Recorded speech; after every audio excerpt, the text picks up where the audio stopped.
বিসমিল্লাহির রহমানির রহিম। প্রিয় শিক্ষার্থীরা, কেমন আছো? আশা করি ভালো আছো। আল্লাহর রহমতে তোমরা সুস্থ আছো। আজকে আমি তোমাদের বাংলাদেশ ও বিশ্ব পরিচয়ের নিয়ে আলোচনা করব। অষ্টম অধ্যায়।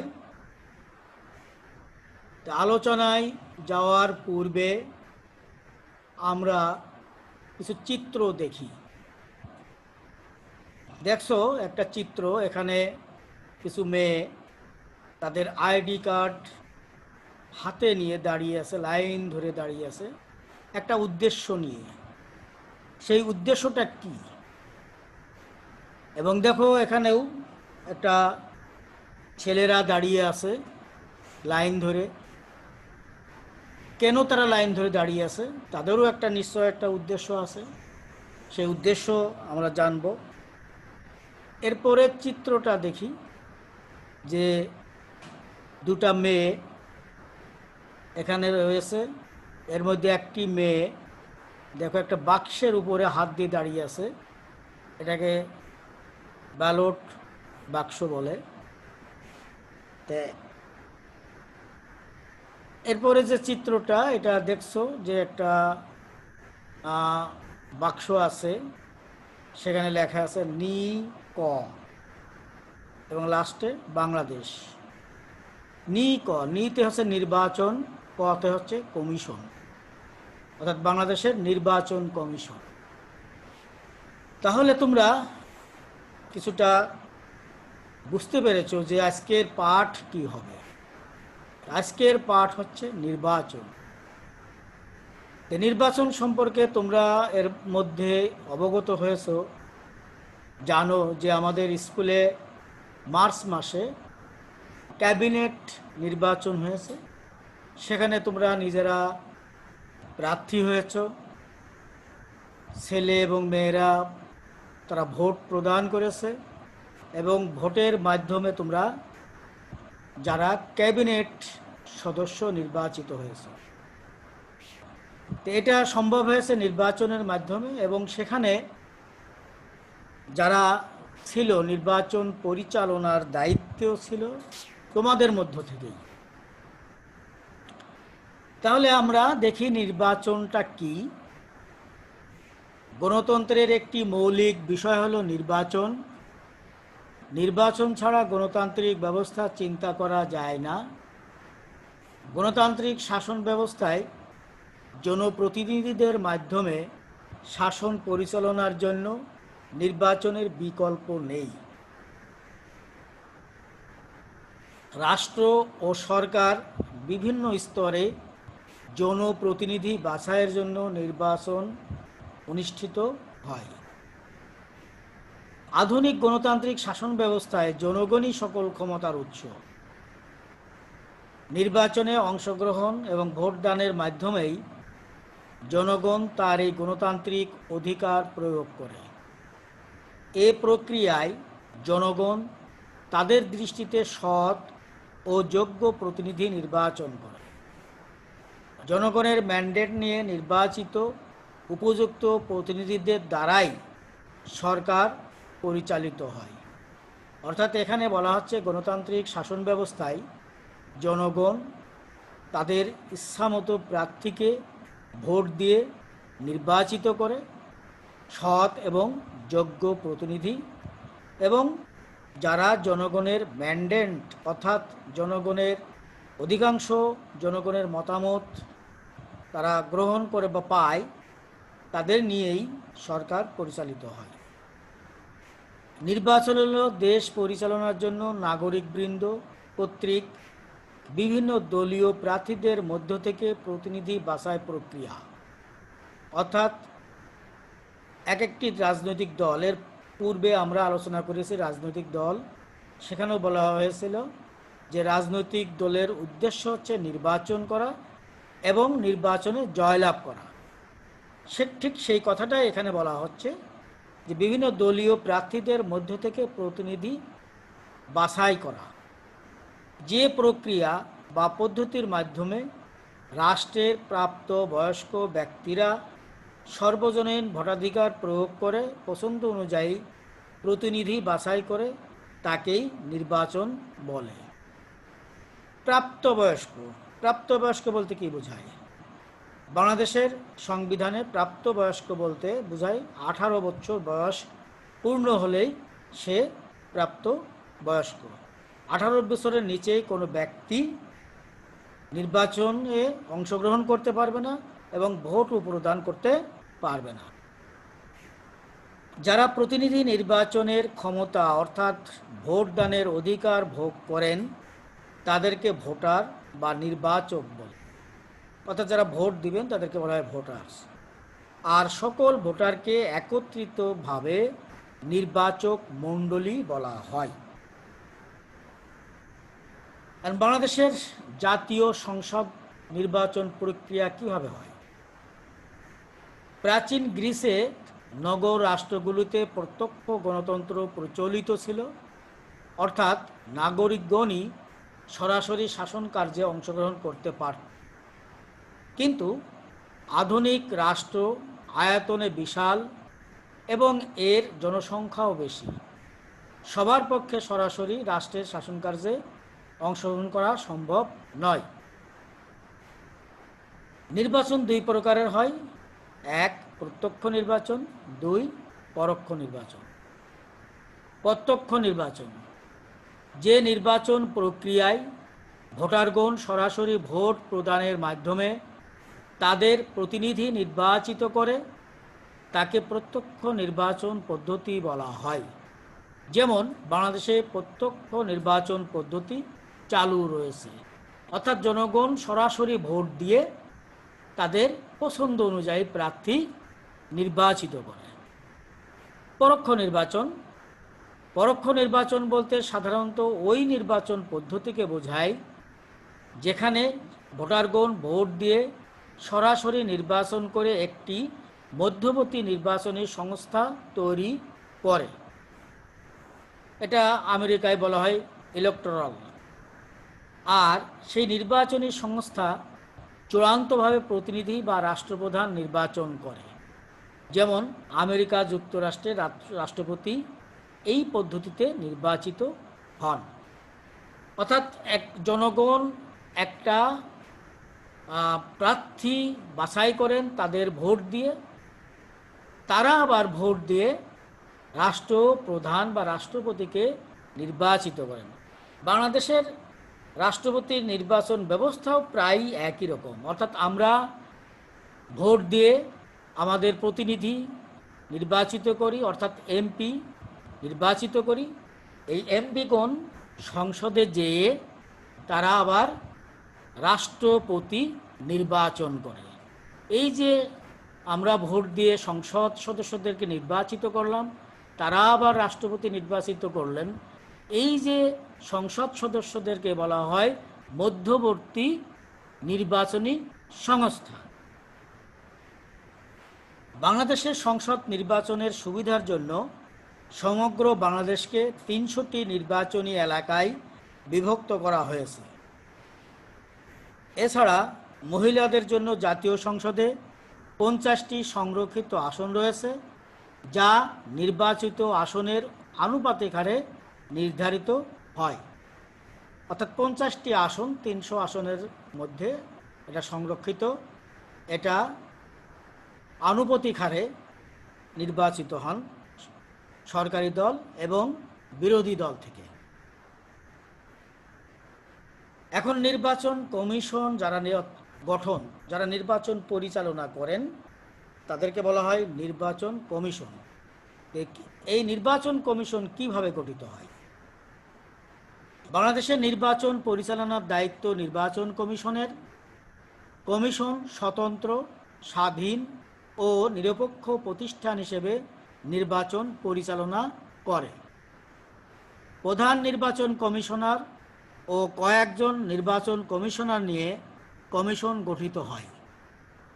সংবিধান অনুযায়ী রাষ্ট্রপতি, প্রধান নির্বাচন কমিশনার ও অন্যান্য কমিশনারদের নিয়োগ দান করেন। প্রধান নির্বাচন কমিশনার কমিশনের সভাপতি হিসাবে কাজ করে। কমিশনের মেয়াদ 5 বছর। এখন নির্বাচন কমিশনের ক্ষমতা এবং কাজ কি? নির্বাচন কমিশন নির্বাচনের তারিখ ঘোষণা করেন এবং একই সাথে নির্বাচনী তফসিল ঘোষণা করেন। নির্বাচন কমিশন ভোটার তালিকা প্রণয়ন করেন। নির্বাচন কমিশন নির্বাচনী এলাকা নির্ধারণ করেন। নির্বাচনী এলাকা বলতে অর্থাৎ কে কোন এলাকা থেকে তারা প্রতিদ্বন্দ্বিতা করবে। নির্বাচন কমিশন রিটার্নিং অফিসার নিয়োগ দেন।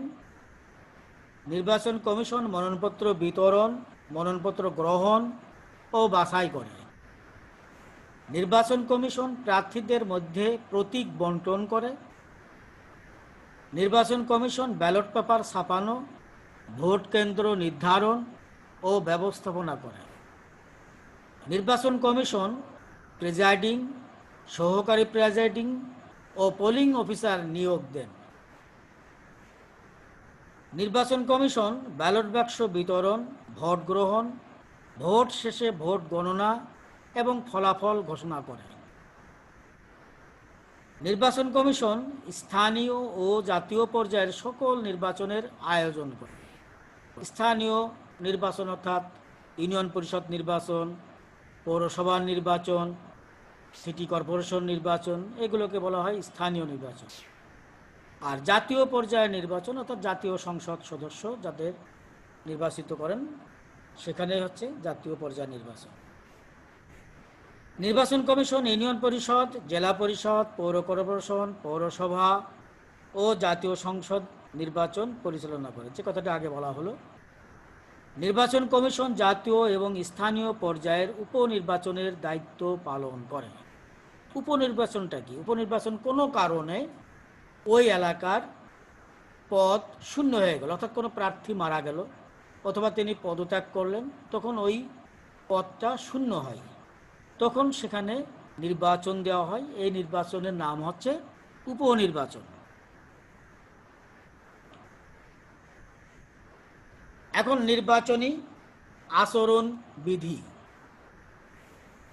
নির্বাচন সংক্রান্ত বিধিবিধান পালন। এই বিধিবিধান পালন বলতে আইন কানুন এবং বিধিবিধান সকলকে মেনে চলতে হবে। তারপরে কোনো প্রতিষ্ঠানে চাঁদা, অনুদান প্রদান ইত্যাদি নিষিদ্ধ করা। অর্থাৎ যখন নির্বাচনী তারিখ বা তফসিল ঘোষণা করা হবে, তখন থেকে ভোট গ্রহণের দিন পর্যন্ত কোনো প্রার্থী তার নির্বাচনী এলাকার কোনো প্রতিষ্ঠানে প্রকাশ্যে বা গোপনে চাঁদা প্রদান করা বা অনুদান প্রদান করা বা কোনো প্রকার অঙ্গীকার করা যাবে না। নির্বাচনী এলাকার উন্নয়নের প্রকল্প গ্রহণের অঙ্গীকারও করা যাবে না। 3, নির্বাচনী প্রচারণা। এখানে অনেকগুলো কথা আছে নির্বাচনী প্রচারণা সম্পর্কে, যেমন রাজনৈতিক দল এবং প্রার্থী প্রচারণার ক্ষেত্রে সমান অধিকার ভোগ করবে। প্রতিপক্ষের কোনো সভা বা কোনো শোভাযাত্রা ও প্রচারে কোনোরূপ বাধা দেওয়া যাবে না। এটা নির্বাচনী প্রচারণার মধ্যেই।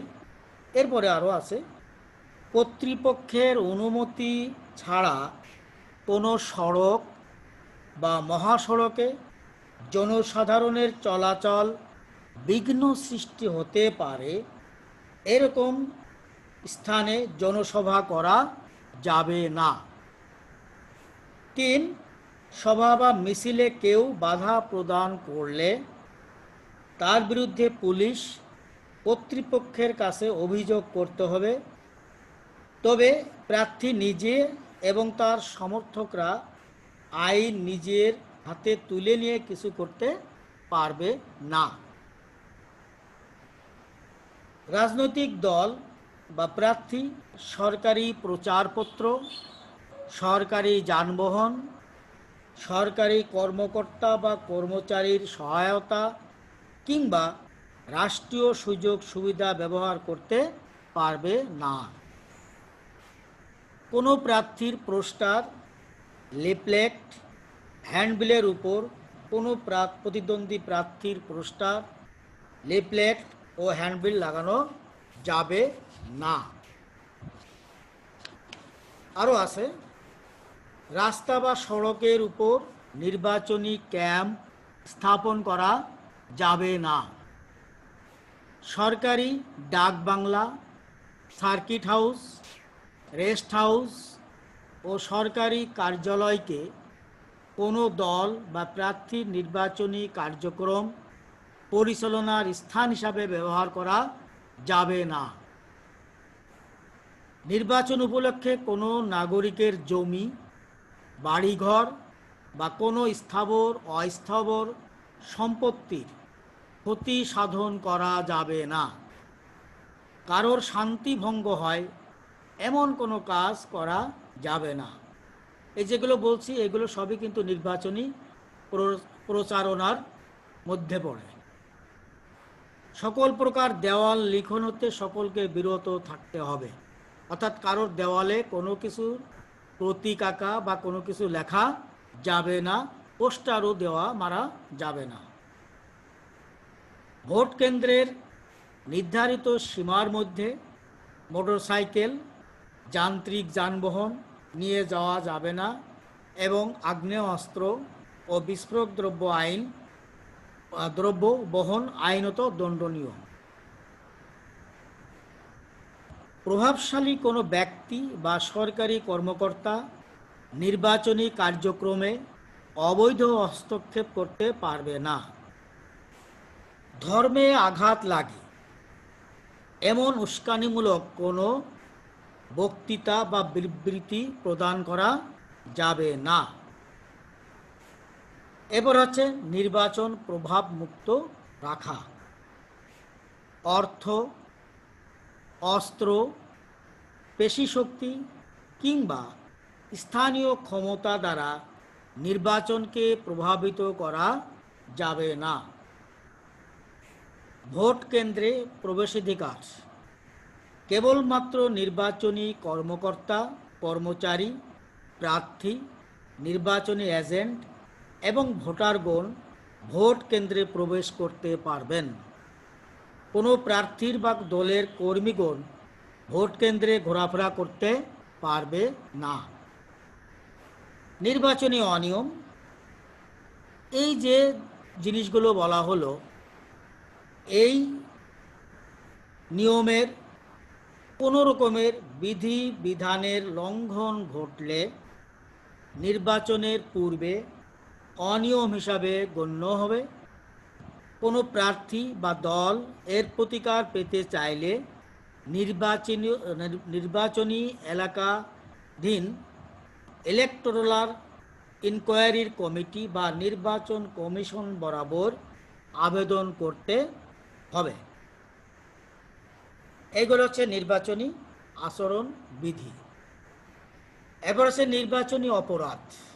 কি কি কাজ করলে নির্বাচনে অপরাধ বলে গণ্য হবে?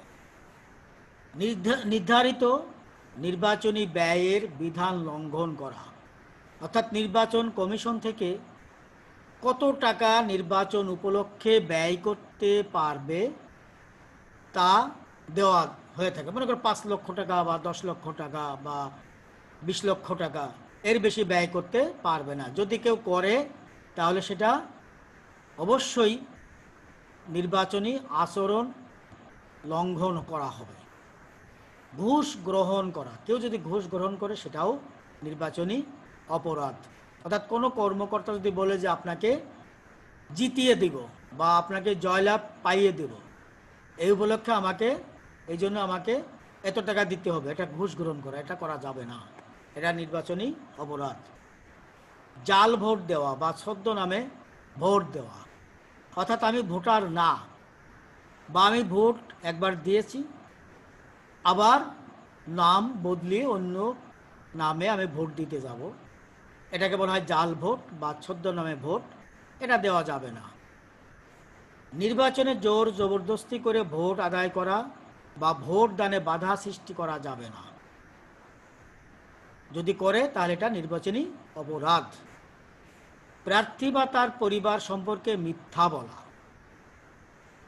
এটা অপরাধ। কোনো প্রার্থীর প্রতীক সম্পর্কে মিথ্যা বলা, কোনো প্রার্থীর প্রার্থিতা প্রত্যাহার সম্পর্কে মিথ্যা বলা। অর্থাৎ অনেক সময় দেখা যায় যে নির্বাচনের দিন নির্বাচন চলছে, হঠাৎ করে গুজব রটল যে অমুক প্রার্থী তার প্রার্থিতা প্রত্যাহার করেছে। এটা করা যাবে না, এতে ভোটারগণ বিভ্রান্তি হয়। জাতি, ধর্ম, বর্ণ ইত্যাদি কারণে কোনো প্রার্থীর পক্ষে বা বিপক্ষে ভোট দান সম্পর্কে বলা। অর্থাৎ প্রার্থী দাঁড়িয়েছে, কেউ মুসলিম কেউ হিন্দু, বলা যাবে না যে ও হিন্দু, ওকে ভোট দেওয়া যাবে না, ও বিধর্মী। ধর্মকে ব্যবহার করা যাবে না, কোন জাতির সেটাও ব্যবহার করা যাবে না, কোন বর্ণ অর্থাৎ সে কালো না ধলা, এটা ব্যবহার করে কোনো প্রার্থীর পক্ষে বা বিপক্ষে কোনো কিছু বলা যাবে না। ভোট কেন্দ্রে কোনো ভোটারকে ভোট না দিয়ে যেতে বাধ্য করা। অর্থাৎ একজন ভোটার ভোট দিতে গেল, তাকে জোর করে ফিরাই দেওয়া হলো, বলে তোমার ভোট দেওয়া লাগবে না, তুমি চলে যাও। বেআইনি আচরণ করা, ইচ্ছাকৃতভাবে ব্যালট পেপার বা ব্যালট বাক্স নষ্ট করা, ভোট কেন্দ্র জোর করে দখল করা এবং ভোট প্রদানে বাধা সৃষ্টি করা। এই কাজগুলো করলে সেটা হচ্ছে নির্বাচনী অপরাধ। এখন এই কাজগুলো করলে তার শাস্তি কী, অপরাধের দণ্ডটা কী? নির্বাচনে যে কোনো অপরাধের জন্য জরিমানা সহ ক্ষেত্রবিশেষ সর্বোচ্চ 10 বছর এবং কমপক্ষে 2 বছর সশ্রম কারাদণ্ড হতে পারে। অর্থাৎ যে নির্বাচনী আচরণ লঙ্ঘন করবে সেক্ষেত্রে এই শাস্তিটা হতে পারে। এ সকল নির্বাচন সংক্রান্ত অপরাধের জন্য উপযুক্ত আদালতে মামলা দায়ের করা যায়। তবে নির্বাচন কমিশনের লিখিত অনুমোদন ব্যতীত নির্বাচনী দায়িত্বপ্রাপ্ত কর্মকর্তা কর্মচারীদের বিরুদ্ধে আদালতে মামলা দায়ের করা যাবে না। আশা রাখি তোমরা এই নির্বাচন, আজকের অধ্যায়টা পড়ালাম নির্বাচন, তোমরা বুঝতে পেরেছো। আশা করি তোমাদের যদি কোনো রকম সমস্যা থেকে থাকে তাহলে কমেন্টসে যে কমেন্ট করবে, আমি সেটা বুঝাই দেওয়ার চেষ্টা করব। তো আল্লাহ হাফেজ, সবাই ভালো থাকো, সুস্থ থাকো, ধন্যবাদ।